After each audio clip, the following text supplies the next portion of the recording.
भारत में हर जाति वर्ग किसी न किसी ऋषि की संतान है और उन मूल ऋषि से उत्पन्न संतान के लिए वे ऋषि या ऋषि पत्नी कुलदेव या कुलदेवी के रूप में पूज्य है। इसके अलावा किसी कुल के पूर्वजों के खानदान के वरिष्ठों ने अपने लिए उपयुक्त कुल देवता अथवा कुलदेवी का चुनाव कर उन्हें पूजित करना शुरू किया। हेलो, गुड मॉर्निंग दोस्तों। आज मैं जा रहा हूँ अपने विलेज की कुल देवता के मंदिर में। तो हमारे पहाड़ों में एक रिवाज है, कल्चर है, संस्कार कह लीजिए, कि आप अपने गांव से कहीं भी जाएं, कितनी भी दूर, कहीं पे भी अपना व्यवसाय करें, अपनी जॉब में हो, लेकिन जब भी आप घर आए अपने इष्ट देवता के मंदिर जाके उनको धन्यवाद जरूर कहें कि आप आज जो भी हैं, जिस वजह से भी हैं, तो उनका आशीर्वाद रहा है। तो ये पीछे आप देख सकते हैं हमारे इष्ट देवता का मंदिर है, श्री सिद्धनाथ बाबा जी। तो मैं आज जाऊंगा, मैं पूजा करूंगा और धुनी भी जलाऊंगा। तो लेट्स गो देन।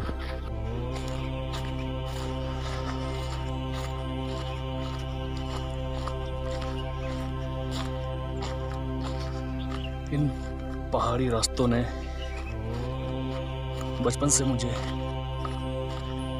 चलना सिखाया है, हर परिस्थिति में संभलना सिखाया है, और जो आत्मविश्वास मेरे अंदर भरा है शायद इन पहाड़ों की ही देन है।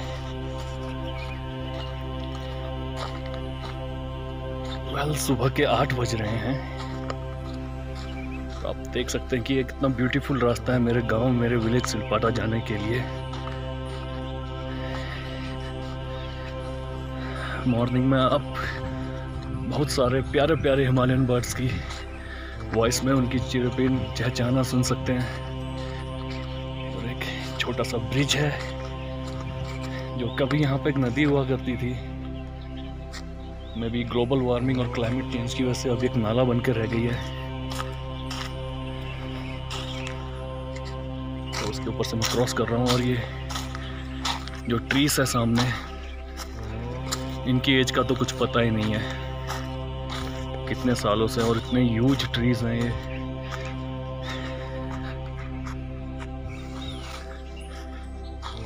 सामने आप ये वाइट कलर का छोटा सा घर सा देख रहे होंगे। ये घर नहीं, ये एक चश्मा कह लीजिए, इसको पहाड़ी में नौला भी कहते हैं, जो एक ज़माने में वो पानी की सुविधा ना होने के कारण नेचुरल वाटर सोर्स की वजह से, प्राकृतिक वाटर सोर्स की वजह से सारे गांव वाले यहाँ के पानी भर के ले जाया करते थे।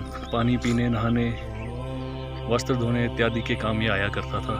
अभी भी आता है, लेकिन अभी सबके घर पे वाटर सप्लाई आ चुकी है, थोड़ा बहुत डेवलपमेंट हो चुका है। लेकिन जो हमारे बुजुर्ग हैं और पहले के लोग, अभी भी यहीं आते हैं। Beautiful part to go my village सिलपाटा।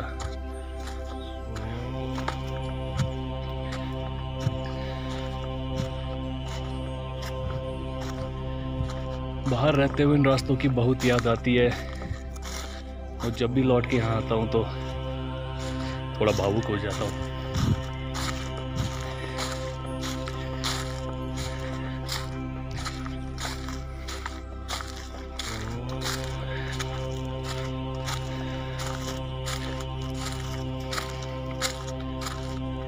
यहीं पे खेले कूदे बचपन बीता है, और ये आ चुके हैं हम अपने इष्ट देवता कुल देवता श्री सिद्धनाथ बाबा के मंदिर। कुल देवी या देवता कुल या वंश के रक्षक देवी देवता होते हैं। ये घर, परिवार या वंश परंपरा के प्रथम पूज्य तथा मूल अधिकारी देव होते हैं। इनकी गणना हमारे घर के बुजुर्ग सदस्यों जैसी होती है, अतः प्रत्येक कार्य में इन्हें याद करना जरूरी होता है। इनका प्रभाव इतना महत्वपूर्ण होता है कि यदि ये रुष्ट हो जाए तो हनुमान जी के अलावा अन्य कोई देवी या देवता इनके दुष्प्रभाव या हानि को कम नहीं कर सकता या रोक नहीं लगा सकता। इसे यूं समझे कि यदि घर का मुखिया पिताजी या माताजी आपसे नाराज हो तो पड़ोस के या बाहर का कोई भी आपके भले के लिए आपके घर में प्रवेश नहीं कर सकता, क्योंकि वह तो बाहर ही होते हैं ना। गीता में इस संबंध में विस्तार से उल्लेख मिलता है कि कुल का नाश कैसे होता है। भारत में कई समाज या जाति के कुल देवी और कुल देवता होते हैं। इसके अलावा पितृदेव भी होते हैं। भारतीय लोग हजारों वर्षों से अपने कुल देवी और कुल देवता की पूजा करते आ रहे हैं। कुल देवी और देवता को पूजने के पीछे एक गहरा रहस्य है जो बहुत ही कम लोग जानते होंगे।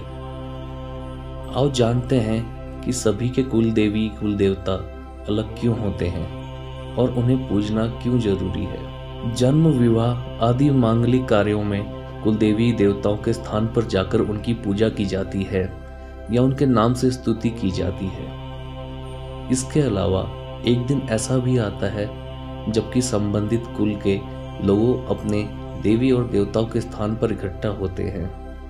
जिन लोगों को अपने कुल देवी और देवता के बारे में नहीं मालूम है या भूल गए हैं, वे अपने कुल की शाखा और जड़ों से कट गए हैं। सवाल यह है कि कुल देवता और कुल देवी सभी के अलग अलग क्यों होते हैं। इसका उत्तर यह है कि कुल अलग है तो स्वाभाविक है कि कुल देवी देवता भी अलग ही होंगे ना।